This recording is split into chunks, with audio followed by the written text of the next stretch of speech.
Hello guys, welcome back to the channel. तो आज हम बात करेंगे यूनिट 2 के बारे में, जो हमारा सी लैंग्वेज पे बेस्ड है, पीपीएस सब्जेक्ट का। तो इसमें जो है मैंने पहले ही मोस्ट कंसाइज पॉसिबल वे में बना रखा है, सिर्फ एक पेज में। बस इतना आपको जानना है सेमेस्टर एग्ज़ाम के लिए। एक बार और याद रखिएगा इस बात को कि ये सिर्फ सेमेस्टर बेस्ड एग्ज़ाम के लिए ही मैं आपको बता रहा हूँ। इसमें आपके स्किल्स का कोई लेना देना नहीं है। आपको बस सेमेस्टर एग्ज़ाम कैसे भी जो है क्लियर करना है, तो उसके लिए मैं बता रहा हूँ। इतना करने के बाद आपका सेमेस्टर एग्ज़ाम क्लियर हो जाएगा आराम से। ठीक है, तो चलिए स्टार्ट करते हैं। सबसे पहले यूनिट 2 का हमारा टॉपिक्स क्या क्या है। तो मैं यहाँ पे टॉपिक्स जो है लगा दूँगा कि हमारा यूनिट 2 का टॉपिक्स क्या क्या है। तो आप देख सकते हैं, जैसे आप अपने तरफ से भी खोल के चेक कर सकते हैं। यूनिट 2 में पहला सेक्शन जो है वो है हमारा अर्थमेटिक एक्सप्रेशंस एंड प्रेसिडेंस। ठीक है, तो आइए अब बात कर लेते हैं। तो उसको जानने के लिए सबसे पहला टॉपिक है हमारा ऑपरेटर के बारे में। तो ऑपरेटर क्या होता है? Operator is the symbol which perform specific task using operand is known as operator. Operator जो एक सिंबल होता है, ठीक है, जो कि एक स्पेसिफिक टास्क परफॉर्म करता है। जैसे एडिशन हो गया, सब्ट्रैक्शन हो गया, और भी डिफरेंट डिफरेंट टाइप्स के ऑपरेटर्स होते हैं। उसके हिसाब से वो स्पेसिफिक टास्क परफॉर्म करता है, जिसको ऑपरेंड के यूज़ करने के बाद परफॉर्म करता है। बेसिकली ऑपरेंड के ऊपर परफॉर्म करता है। अब ऑपरेंड क्या होता है? आप बहुत लोग सोच रहे होंगे ऑपरेंड क्या होता है।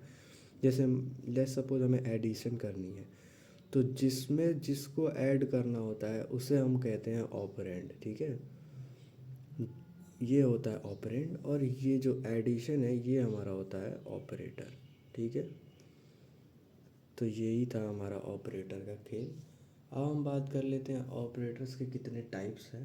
तो देखिए, ऑपरेटर्स के मल्टीपल टाइप्स हैं जो कि हमें पढ़ना है। उसमें हम ध्यान अगर दें तो उसमें हमारा पहला टाइप्स है न्यूमरिक से related relational operator, numeric operator. तो न्यूमरिक ऑपरेटर वही बेसिकली अरिथमेटिक ऑपरेटर जो होते हैं, उसे ही हम एक तरह से न्यूमरिक ऑपरेटर कहते हैं। ठीक है, तो अरिथमेटिक ऑपरेटर क्या क्या होते हैं? तो मैथमेटिकल कैलकुलेशन में यूज़ किए जाने वाले जितने भी ऑपरेटर होते हैं उसे अरिथमेटिक ऑपरेटर कहते हैं। जैसे एडिशन, सब्ट्रैक्शन, मल्टीप्लिकेशन, डिवीजन। और ये आपके लिए एक नया होगा, इसे कहते हैं मॉड्यूलस ऑपरेटर। ठीक है, मॉड्यूलस। ठीक है, तो इसमें क्या होता है मॉड्यूलस ऑपरेटर में, क्या क्या होता है? ठीक है, तो मॉड्यूलस ऑपरेटर क्या करता है बेसिकली, जो भी जब भी हम कैलकुलेशन करते हैं तो इसमें एडिशन हो जाता है, इसमें सब्ट्रैक्शन, इसमें मल्टीप्लिकेशन। मॉड्यूलस ऑपरेटर भी एक तरह से डिवीज़न ही करता है। ठीक है, मॉड्यूलस ऑपरेटर भी एक तरह से डिवाइड ही करता है, बट इसमें रीज़न क्या है डिवीज़न का? तो इसमें रीज़न है डिवीज़न का कि ये जो है, जैसे आप लेट सपोज 5/2। ठीक है, तो इसका हमारा आंसर क्या आना चाहिए? अगर अनलेस अनटिल डेटा टाइप को अगर हम ध्यान में नहीं रखते, अभी डेटा टाइप को अभी हम साइड में रखते हैं, तो इसका आंसर हमारा क्या आ सकता है? 2.5, यही आना चाहिए हमारा आंसर। ठीक है, 2.5 ही आना चाहिए आंसर। लेकिन ये डिवीज़न करते टाइम पे 2.5 हमारा आंसर आएगा। ठीक है, अगर लेट सपोज हमें जो है इसको करना है 5 मॉड्यूलस 2, तो यहाँ हमारा क्या आएगा? तो यहाँ हमारा आएगा 1। 1 क्यों आएगा? मॉड्यूलस ऑपरेटर हमेशा जो है वो रिमाइंडर देता है। ठीक है, रिमाइंडर हमेशा जो है हमारा बचता है, वही हमारा मॉड्यूलस ऑपरेटर का आउटपुट होता है। तो आप समझ गए होंगे कि रिमाइंडर ही मॉड्यूलस ऑपरेटर का आउटपुट होता है। ठीक है, चलिए तो अब हम बात कर लेते हैं, हमारा नेक्स्ट है रिलेशनल ऑपरेटर। ऑपरेटर कई टाइप के होते हैं, आपके सिलेबस में भी बहुत सारे दिए हैं, बट बेसिक यूजेस जो है वही मैं बता रहा हूँ। अगेन मैं बता रहा हूँ, ये सिर्फ एग्ज़ाम पॉइंट ऑफ व्यू से है, तो उसी उतना ही लेवल का मैं बताऊंगा जिससे आपका एग्ज़ाम आसानी से क्लियर हो जाए, आप अच्छे मार्क्स ला सकें। ठीक है, तो रिलेशनल ऑपरेटर क्या होता है? ऐसे ऑपरेटर, ऐसे सिंबल्स जो कि कंपेयर करे वैल्यूज़ को, उसे हम रिलेशनल ऑपरेटर कहते हैं। ठीक है, जैसे कि ये लेस देन, ग्रेटर देन, ये less than equal to, greater than equal to, equal. और अब देखिए, ये सिंगल है तो ये प्रिसाइज इक्वल करता है, और ये डबल इक्वल है, इसका मतलब एग्जैक्टली इक्वल जो है। ठीक है, अगर 2.5 इक्वल टू 2 करेंगे तो ये हमारा इक्वल एक तरह से कह सकते हैं, ठीक है, कि हाँ ये एक तरह से इक्वल है, ठीक है। लेकिन अगर हम 2.5 डबल इक्वल टू 2 करेंगे तो ये जो है गलत हो जाएगा। क्यों? क्योंकि ये जो है प्रिसाइजली एक एक्यूरेटली इक्वल नहीं है एक दूसरे के, ठीक है। इसमें और भी ऑपरेटर्स होते हैं, उसके उनका उतना अभी आपको यूज़ नहीं पड़ेगा एग्ज़ाम पॉइंट ऑफ व्यू से, बट फिर भी मैं एक बार बता देता हूँ। इसमें होते हैं एक आपको जो कि आपके सिलेबस में भी दिया हुआ है, but exam point of view से ज़्यादा ज़रूरत है नहीं। बट फ़िलहाल पहले हम बात कर लेते हैं टाइप कन्वर्जन के बारे में। पहले टाइप कन्वर्जन जान लेते हैं। तो टाइप कन्वर्जन क्या होता है?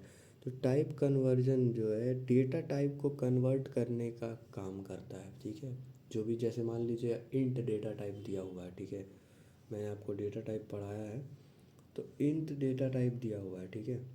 तो अब आप उस इंट डेटा टाइप को अगर फ्लोट डेटा टाइप में कन्वर्ट करना चाहते हैं तो उसके लिए आपको टाइप कन्वर्जन का ज़रूरत पड़ेगा, ठीक है। उसी स्टेप को कहते हैं टाइप कन्वर्जन, ठीक है। तो ये भी दो टाइप के होते हैं, पहला इम्प्लिसिट टाइप कन्वर्जन, दूसरा एक्सप्लिसिट टाइप कन्वर्जन, ठीक है। तो इम्प्लिसिट टाइप कन्वर्जन क्या होता है? ऐसा टाइप कन्वर्जन जो कि कंपाइलर खुद ब खुद उसे कन्वर्ट कर देता है।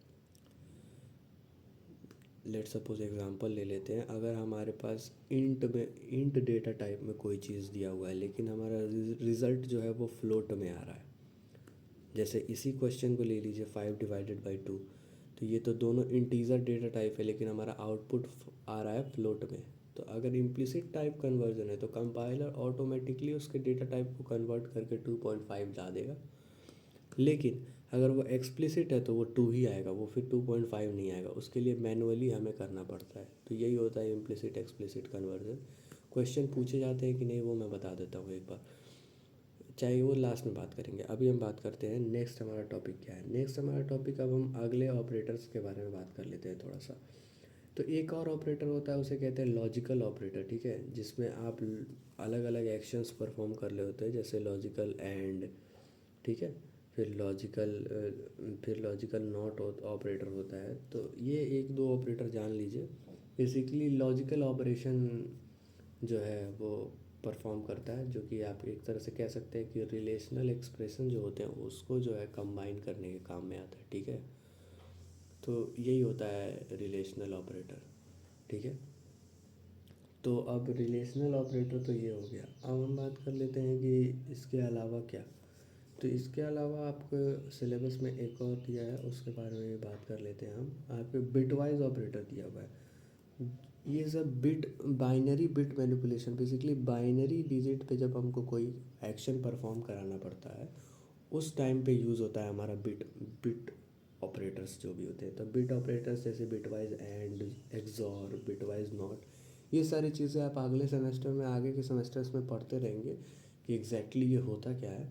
बट फिलहाल अभी हम फोकस करते हैं हमारे इस सेमेस्टर में, ये इतना इम्पोर्टेंट नहीं है, ठीक है, अनलेस अनटिल क्वेश्चन बिल्कुल स्पेसिफिक ऑपरेटर्स पे ही ना आ जाए, ठीक है।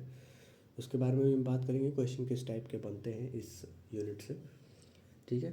तो उसके बाद से हम बात करते हैं हमारा नेक्स्ट टॉपिक क्या है। तो जो हमारा नेक्स्ट टॉपिक आप देखेंगे वो है एक और ऑपरेटर होता है असाइनमेंट ऑपरेटर, बट उतना ध्यान नहीं देते, चलते हैं आगे क्योंकि इतना घुसने की ज़रूरत नहीं है। उसके बाद से बात करते हैं अब ऑपरेटर प्रेसिडेंस एंड एसोसिएटिविटी के बारे में, ठीक है।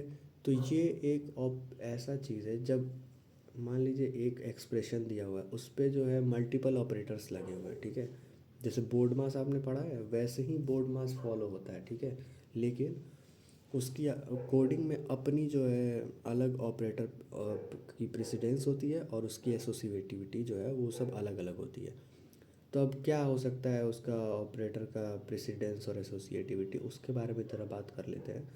तो यहाँ पे मैं एक टेबल यहाँ पर इंसर्ट कर दूँगा आपको, उसे आपको याद ही करना पड़ेगा और कोई ऑप्शन है नहीं, और अगर आप समझ सकते हैं तो वो बेटर रहेगा, ठीक है। तो उसको आप एक बार याद कर लीजिएगा, और ये क्वेश्चंस भी पूछे जाते हैं इससे रिलेटेड, मैं उसके बारे में लास्ट में बताऊँगा आपको, तो इसे आप ऐसे इग्नोर नहीं कर सकते हैं, ठीक है। अब चलिए, अब हमारा अगला जो सेक्शन है इस यूनिट का वो है कंडीशनल ब्रांचिंग, ठीक है। तो कंडीशनल ब्रांचिंग क्या होती है? तो कंडीशनल ब्रांचिंग होती है जब भी हम मान लीजिए कोड परफॉर्म कर रहे हैं तो उसमें हम कंडीशन है, मल्टीपल कंडीशंस हैं हमारे उस कोड में, ठीक है।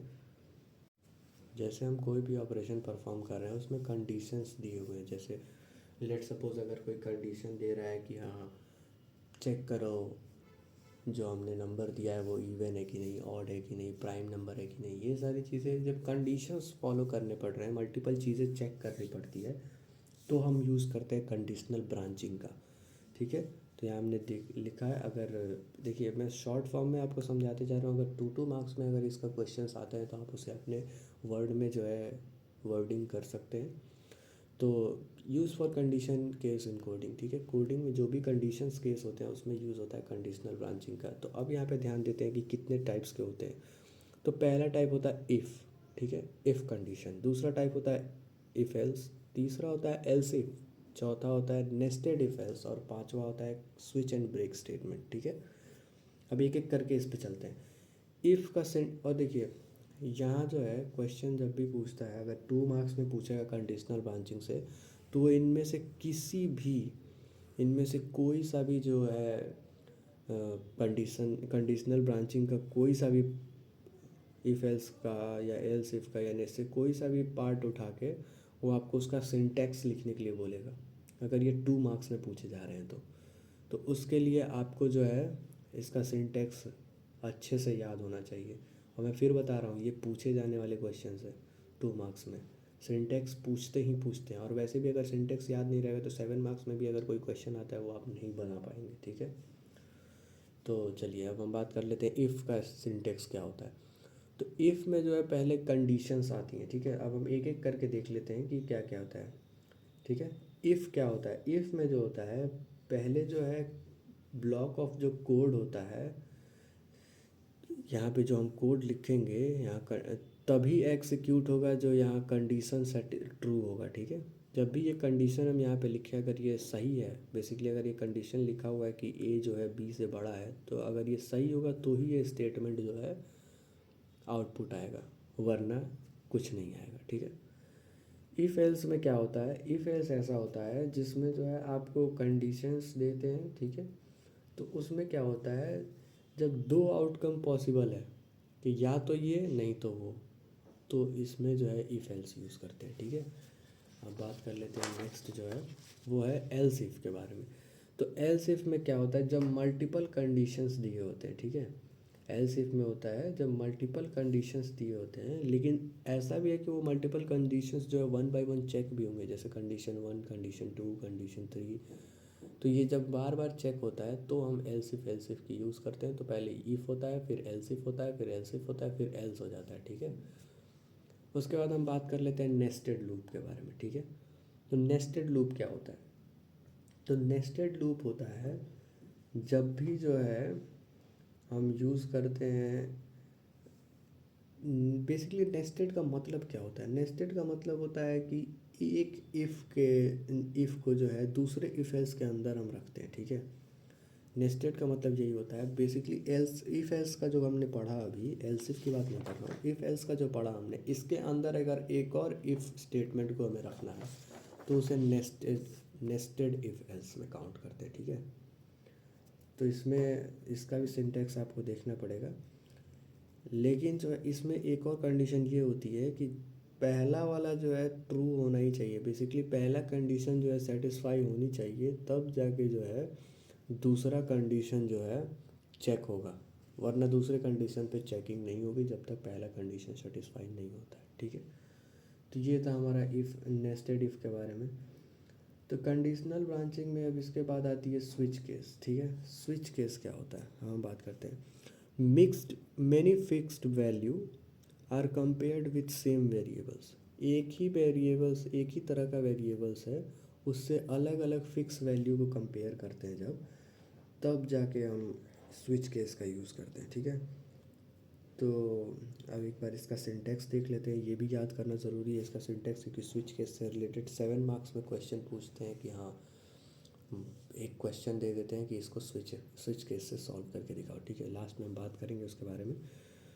तो देखिए स्विच केस जो है उसका क्या होता है, पहले स्विच लिखते हैं, उसके अंदर हम लिखते हैं एक्सप्रेशन कि हमें क्या एक्सप्रेशन है उसका, ठीक है। उसके बाद पहला केस दे देते हैं, फिर उसका स्टेटमेंट दे देते हैं कि केस पास कराएगा, फिर ब्रेक स्टेटमेंट, फिर केस। तो अब हम बात कर लेते हैं कि ये तो हमारा सिंटेक्स हो गया। अब हम क्यों यूज़ करते हैं, ठीक है, इसके कुछ रूल्स हैं। तो डेटा टाइप जो है हमेशा इंटीजर और कैरेक्टर वैल्यूज़ में होगा, ठीक है। फ्लोट या डबल या और सब डेटा टाइप जो है वो सारे डेटा टाइप इसमें यूज़ नहीं होते। इसमें हमेशा आइदर ये इंटीजर वैल्यू यूज़ होगा या फिर कैरेक्टर वैल्यूज़ यूज़ होंगे, ठीक है, डेटा टाइप में। दूसरा है case value must be constant. जितने भी केस यहाँ पे है उस सारे के वैल्यूज़ जो है कांस्टेंट होने चाहिए, वो चेंज नहीं। ऐसा नहीं कि यहाँ कुछ और केस चल रहा है, यहाँ कुछ और केस चल रहा है। बेसिकली केस तो अलग चल सकते हैं, बट केस के वैल्यूज़ जो है यहाँ अलग है, वहाँ अलग है। तो हर जगह आप अलग अलग कुछ कुछ लिख रहे हैं, तो वो ऐसे नहीं चलता है, ठीक है। उसके बाद यहाँ पे है break means skipping into the next case. तो यहाँ ब्रेक का मतलब होता है कि नेक्स्ट केस पे स्किप करना, ठीक है। तो ये हमने समझ लिया। उसके बाद आता है डेफॉल्ट। डेफॉल्ट यहाँ पे हमने यूज़ किया है, ठीक है। तो डेफॉल्ट क्या है, तो default executive no case matches. जब कोई सा भी केस मैच नहीं करता है, कोई सा भी केस, तो डेफॉल्ट केस जो है यहाँ पे जो स्टेटमेंट लिखा होता है उसे पास करा देता है, ठीक है। अगर ऊपर कहीं मैच हो गया तो फिर इसका कोई यूज़ नहीं होता है, ठीक है। तो यही था हमारा स्विच केस। तो स्विच केस के बारे में ये बता दिए। अब जो है इसमें एक और आता है नेस्टेड स्विच भी आता है, ठीक है। तो नेस्टेड स्विच क्या होता है उसके बारे में भी बात कर लेते हैं। नेस्टेड स्विच, जैसे हमने बताया नेस्टेड इफ एल्स में क्या होता है, यहाँ पे हमने बात किया था नेस्टेड इफ एल्स में क्या होता है। इफ़ के अंदर एल्स इफ़ के अंदर, सॉरी, इफ़ एल्स के अंदर जो है एक और इफ, वही यहाँ पे होता है। एक स्विच के अंदर एक और स्विच केस, ठीक है। पहला केस बना दिए, दूसरा केस बना दिए, उसी को कहते हैं नेस्टेड इफ, ठीक है। ज़्यादा कुछ नहीं होता है नेस्टेड इफ में, सॉरी नेस्टेड स्विच में, ठीक है। तो यही था हमारा सारा ज्ञान जो हम दे सकते थे as a one shot second unit में, ठीक है। तो अब हम थोड़ा बात कर लेते हैं कि इनमें से कौन कौन से टॉपिक्स में कैसे कैसे क्वेश्चंस आते हैं। एक हम क्वेश्चन का भी वीडियो लेके आएंगे जिसमें हम फुल्ली बताएंगे कि आपको कौन कौन सा क्वेश्चंस जो है उसमें से जो है 60% की क्वेश्चंस जो हैं आ सकते हैं, ठीक है। तो अभी हम बात कर लेते हैं पहले, ठीक है। तो ऑपरेटर्स में यहाँ पे जनरली 2 मार्क्स के क्वेश्चंस कम आते हैं, बट मोस्टली जो है 7 मार्क्स में एक क्वेश्चन पूछे जाते हैं। आप PYQ जब चेक करेंगे तो आपको पता चलेगा। वहाँ ये क्वेश्चन होता है कि what are operators and explain every type of operators, ठीक है, ऐसे करके। तो अब क्या ऑपरेटर में आप क्या क्या समझा सकते हैं सामने वाले को। तो जब अगर ऐसा क्वेश्चन आ रहा है, ठीक है, तो आप ऐसा क्वेश्चन में क्या करेंगे, और उसमें वो बोलेगा कि अलग अलग टाइप के ऑपरेटर्स को जो है एग्जांपल्स के साथ समझाने के लिए। तो आप पहले ऑपरेटर के बारे में समझाएंगे, ऐसे नहीं कि बस ऐसे ही 2 लाइन लिख दिया, और थोड़ा एग्जांपल देके एक्सप्लेन करेंगे। फिर अरिथमेटिक ऑपरेटर के बारे में लिखेंगे और फिर एग्जांपल दे देंगे। फिर रिलेशनल के बारे में लिखेंगे, एग्जांपल दे देंगे। फिर उसके बाद मैंने आपको लॉजिकल ऑपरेटर पढ़ाया, फिर बिटवाइज ऑपरेटर पढ़ाया, उन सब के बारे में लिखेंगे। और जितना मैंने पढ़ाया उतना ही लिखेंगे, तो आराम से आपको मार्क्स मिल जाएंगे। और एक बात याद रखिएगा, एग्ज़ाम अटेम्प्टिंग यहाँ पे जो भी करते हैं हम क्या कहते हैं AKTU में, वहाँ पे आपको जो है ये बात हमेशा ध्यान रखनी है कि हमें as long as possible and as correct as possible लिखना है। ऐसा नहीं कि लंबा के चक्कर में कुछ भी भर दिए। आपको लंबा तो लिखना ही है, लेकिन खासकर उसमें करेक्ट चीज़ें होनी चाहिए, ठीक है। ज़्यादा नहीं पता है तो ज़्यादा खींचिए भी मत, अगर पता है तो फिर उसके बारे में लिख दीजिए, ठीक है। तो ये हमें करना है 7 मार्क्स के लिए। उसके बाद आते हैं टाइप कन्वर्जन। तो टाइप कन्वर्जन से रिलेटेड क्या क्या क्वेश्चन आ सकते हैं। तो देखिए टाइप कन्वर्जन जो होता है ना, उससे रिलेटेड आपको मल्टीपल क्वेश्चंस पूछे जा सकते हैं, बट वो शॉर्ट आंसर में पूछते हैं, ठीक है। वो लॉन्ग आंसर में कभी नहीं पूछेंगे। अगर बहुत ही चुल मची हो अनलेस अनटिल, तो कुछ उसका कह नहीं सकते, एक्सेप्शन केस का। बट अगर जनरली देखा जाए तो ये जो है 2 मार्क्स से क्वेश्चन में पूछते हैं what is type conversion and what are types of type conversion, ठीक है। या फिर difference between explicit and implicit type conversion. तो ये तो मैंने आपको ऑलरेडी बता दिया। तो ये जो है मोस्टली 2 मार्क्स में पूछे जाते हैं, ठीक है। उसके बाद ये बात करते हैं ये 7 मार्क्स में पूछते हैं। यहाँ मैं आपको पहले बता दिया, वो शीट लगा दूंगा, आप उसका स्क्रीनशॉट ले लीजिएगा। ऑपरेटर प्रेसिडेंस एंड एसोसिएटिविटी के बारे में ये क्वेश्चन पूछे जाते हैं कि tell me the operator precedence and its associativity बताओ, ठीक है। तो इस चीज़ को आप ध्यान में रखिएगा, ये पूछते हैं, ठीक है। उसके बाद कंडीशनल ब्रांचिंग में क्या होता है, इससे जो है आपको 2 मार्क्स के क्वेश्चन पूछे जाएंगे इनमें से, ठीक है। जो मैंने पहले उस समय पढ़ाते टाइम पे बताया था आपको कि इसमें 2 मार्क्स के क्वेश्चन पूछे जाएंगे कि इनका जो है सिंटैक्स लिखो, बस। इसमें उससे ज़्यादा 2 मार्क्स के क्वेश्चन, और जब 7 मार्क्स के क्वेश्चन आएंगे तो उसमें आपको प्रॉपर कोडिंग करने के लिए दिया जाएगा। जैसा कि आप हो सकते हैं find the largest number among 4 numbers और अमॉन्ग गिवन। तो मैं जैसे बता रहा था कि ये सिर्फ कोडिंग बेस्ड ही क्वेश्चन पूछते हैं 7 मार्क्स में, अगर कंडीशनल ब्रांचिंग से कोई भी क्वेश्चन आता है तो, ठीक है। उसके बाद से हम बात कर लेते हैं, हाँ, ये 2 मार्क्स में ये तो मैंने बता दिया ऑलरेडी कि सिंटैक्स पूछते हैं, इस पे ध्यान रखिएगा, इसके सिंटैक्स मोस्टली पूछे जाते हैं 2 मार्क्स में, ठीक है। उसके बाद से आते हैं स्विच केस में। स्विच केस में क्या होता है ना, जो भी क्वेश्चंस पूछे जाएंगे इसमें भी आपको स्विच केस के बारे में बताने की ज़रूरत नहीं है। इसमें भी आपको कोडिंग बेस्ड ही क्वेश्चन 7 मार्क्स के, इसमें 2 मार्क्स के क्वेश्चन नहीं आते हैं। अगर कहीं पूछ लिया तो कोई उसमें क्या ही बोल सकते हैं, बट अगर 7 मार्क्स के क्वेश्चन ही पूछेंगे तो वो कोडिंग बेस्ड ही होता है, प्योरली कोडिंग बेस्ड क्वेश्चन होते हैं इसमें, ठीक है। तो उसमें आपको बोलेगा कि यूजिंग स्विच केस आप ये काम करके दिखाइए, यूजिंग स्विच केस आप वो काम करके दिखाइए, तो ऐसे ही होता है, ठीक है। तो यही था हमारा क्वेश्चन रिलेटेड चीज़, जो भी इसमें से पूछी जा सकती थी चीज़ें मैंने आपको ऑलरेडी बता दी है। आप इसको रिमेंबर कर लीजिएगा क्योंकि ये मैं आपको लगा दूंगा स्क्रीनशॉट, ठीक है। तो यही था हमारा यूनिट 2। अब इससे छोटा आपको यूनिट 2 कहीं नहीं मिलेगा, कि बेस्ट पॉसिबल वे है आपके एग्ज़ाम में स्कोर करने के लिए, ठीक है। Thank you.